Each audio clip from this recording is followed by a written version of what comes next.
Hello everyone, नमस्कार। हमारे YouTube channel में आपका हार्दिक स्वागत है। दोस्तों, आज हम तारा जयंती के बारे में जानेंगे। महातारा जयंती भारत में जनमानस के बीच अत्यधिक लोकप्रिय हिंदू त्यौहार नहीं है। ये त्यौहार मुख्य रूप से साधकों के बीच प्रसिद्ध है। इस तारा जयंती के दिन तंत्र मंत्र के प्रयोग की विधि के साथ पूजा करके देवी तारा को प्रसन्न किया जाता है। शास्त्रों के अनुसार माता तारा को 10 महाविद्याओं में से एक रूप माना गया है। माँ तारा देवी मानव जीवन के सभी संकटों का नाश करती हैं। देवी तारा की पूजा को अघोरी साधना भी कहा जाता है। तारा देवी की पूजा पूरे विधि विधान से करने से धन की प्राप्ति होती है और जीवन में सुख शांति आती है। तारा देवी को तारिणी देवी, नील सरस्वती, एक जाता और उग्र तारा के नाम से भी जाना जाता है। शत्रुओं का नाश करने की इच्छा से देवी के इन रूपों की पूजा की जाती है। आज के वीडियो में हम जानेंगे कि महातारा जयंती कब है, महातारा जयंती की पूजा विधि और महातारा की उत्पत्ति कैसे हुई, इनका नाम तारा देवी कैसे और क्यों पड़ा। तो वीडियो शुरू करने से पहले दोस्तों, आपसे एक खास बात, अगर आप इस चैनल पर नए आए हैं और पहली बार आए हैं तो इस चैनल को सब्सक्राइब कर दीजिए और बेल आइकन बटन प्रेस कर दीजिए ताकि आने वाली वीडियो देख सकेंगे आप सबसे पहले। और जिन्होंने चैनल सब्सक्राइब कर दिया है उनका दिल से आभार, बहुत बहुत धन्यवाद। दोस्तों, इसी तरह इस चैनल के साथ जुड़े रहिएगा। ये आपका अपना चैनल है और अपना प्यार हमें देते रहिएगा। वीडियो को अंत तक जरूर देखिएगा ताकि कोई भी जानकारी छूट न जाए, क्योंकि दोस्तों आधी अधूरी जानकारी से पूरा लाभ नहीं मिलता है।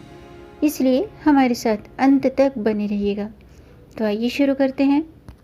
दोस्तों, पूरे देश में महातारा जयंती को बहुत ही उत्साह और हर्षोल्लास के साथ मनाया जाता है।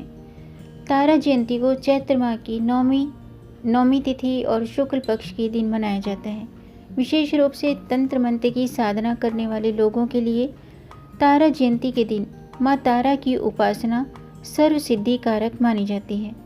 माँ तारा को 10 महाविद्याओं में से एक माना जाता है। शास्त्रों में देवी तारा को सूर्य प्रलय की अधिष्ठात्री देवी का उग्र रूप बताया गया है। आइए अब जानते हैं कि माँ तारा की पूजा कैसे करें।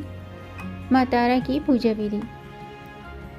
माँ तारा की पूजा रात के समय में ही की जाती है, इसलिए आप माँ तारा की पूजा अर्धरात्रि में ही करें। आपको माँ तारा की पूजा अकेले कमरे में ही करनी चाहिए, जहाँ पर आपके अलावा कोई और ना हो। पूजा से पहले आप स्नान करके एक सफ़ेद धोती पहने। आपको माँ तारा की पूजा में सिले हुए वस्त्र धारण नहीं करने चाहिए। इसके बाद आपको पश्चिम दिशा की तरफ मुंह करके बैठ जाना चाहिए और अपने सामने एक चौकी रखनी चाहिए। उस पर गंगा जल डालकर उसे शुद्ध कर लेना चाहिए। चौकी को शुद्ध करने के बाद उस पर गुलाबी रंग का कपड़ा बिछाएं और अपने सामने एक प्लेट में गुलाब के फूल रखें। इसके बाद उस पर तारा यंत्र स्थापित करें और यंत्र के चारों ओर चावल की 4 ढेरियाँ स्थापित करें। चावल की ढेरी लगाने के बाद उस पर एक एक लौंग रखें। इसके बाद यंत्र के सामने घी का दीपक जलाएं। घी का दीपक जलाने के बाद माँ तारा के मंत्रों का जाप करें। मंत्र जाप के बाद माँ तारा की कथा जरूर सुनें। इसके बाद आपको माँ तारा की आरती भी उतारनी चाहिए और माँ तारा की आरती करने के बाद यंत्र को अपनी तिजोरी में या पैसे रखने वाले स्थान पर रख देना चाहिए। इसके बाद सभी पूजन सामग्री किसी बहते हुए जल में या फिर पीपल के पेड़ के पास जमीन में गहरा खड्डा खोदकर गाड़ देनी चाहिए। अब मैं माँ तारा की कथा शुरू करती हूँ, आप अभी ध्यान से सुनिएगा। पौराणिक कथाओं के अनुसार देवी तारा का जन्म मेरू पर्वत के पश्चिम भाग में चोलना नदी के किनारे पर हुआ था।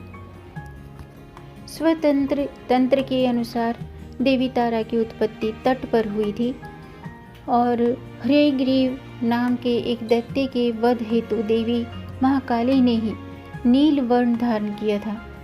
महाकाल संहिता के अनुसार चैत्र शुक्ल पक्ष की अष्टमी तिथि के दिन देवी तारा प्रकट हुई थी। इस कारण यह तिथि तारा अष्टमी कहलाती है। चैत्र शुक्ल पक्ष की नवमी की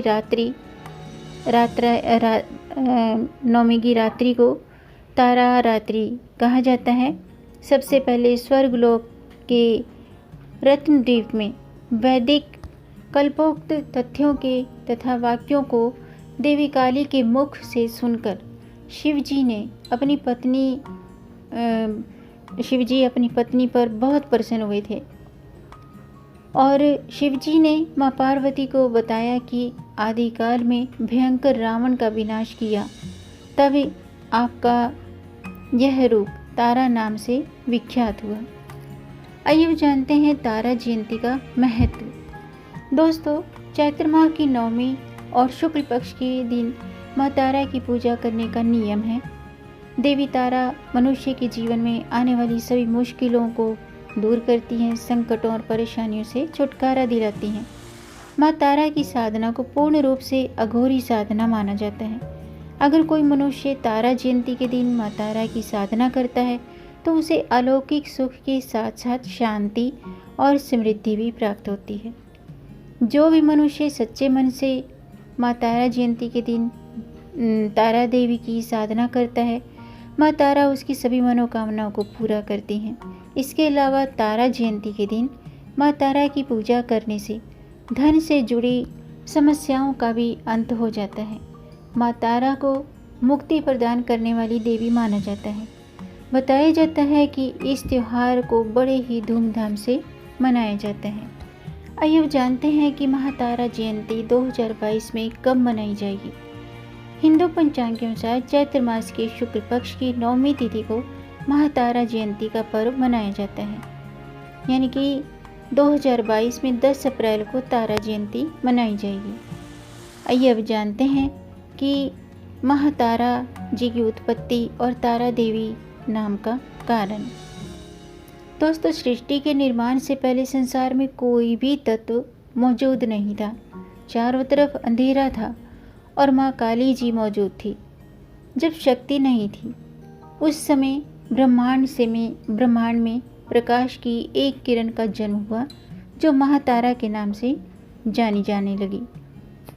प्रकाश की उत्पत्ति के कारण देवी का नाम तारा देवी पड़ा। देवी तारा की पूजा और मंत्रों का जाप करने से वाणी शक्ति, शत्रुओं का नाश करने से मुक्ति मिलती है।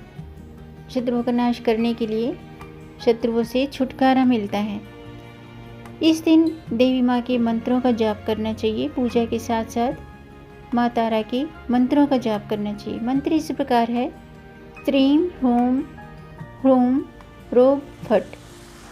इस मंत्र का जाप करना चाहिए। अगर आपको ये मंत्र मुश्किल लगता है तो आप वैसे ही पूजा विधि जो मैंने बताई है उस तरह से आप पूजा करें। और जो देवी तारा का ये मंत्र है, पंचाक्षरी मंत्र है, इसके जाप से भक्त को शांति मिलती है। तो आज का वीडियो मैं समाप्त करती हूँ। उम्मीद है आपको ये जानकारी पसंद आई होगी। अगर आपको ये जानकारी अच्छी लगी हो तो आप इसे लाइक कर सकते हैं। लाइक के बटन को प्रेस कर दीजिए, वो नीला हो जाएगा। और इस जानकारी को आगे बढ़ाकर अपनी फैमिली में, अपने फ्रेंड्स में ज़्यादा से ज़्यादा शेयर कर दीजिए ताकि औरों को भी इससे लाभ प्राप्त हो। और अगर आपका कोई प्रश्न है या कोई सुझाव है तो कमेंट बॉक्स में ज़रूर लिखिएगा। मेरे चैनल को सब्सक्राइब ज़रूर कीजिएगा ताकि आने वाली वीडियो देख सकेंगे आप सबसे पहले। और वीडियो को अंत तक देखने के लिए आपका बहुत बहुत धन्यवाद। मिलेंगे नई जानकारी के साथ, तब तक आप खुश रहें, स्वस्थ रहें, अपना ख्याल रखें और अपनों का भी ख्याल रखिएगा। जय श्री हरि, हर हर महादेव।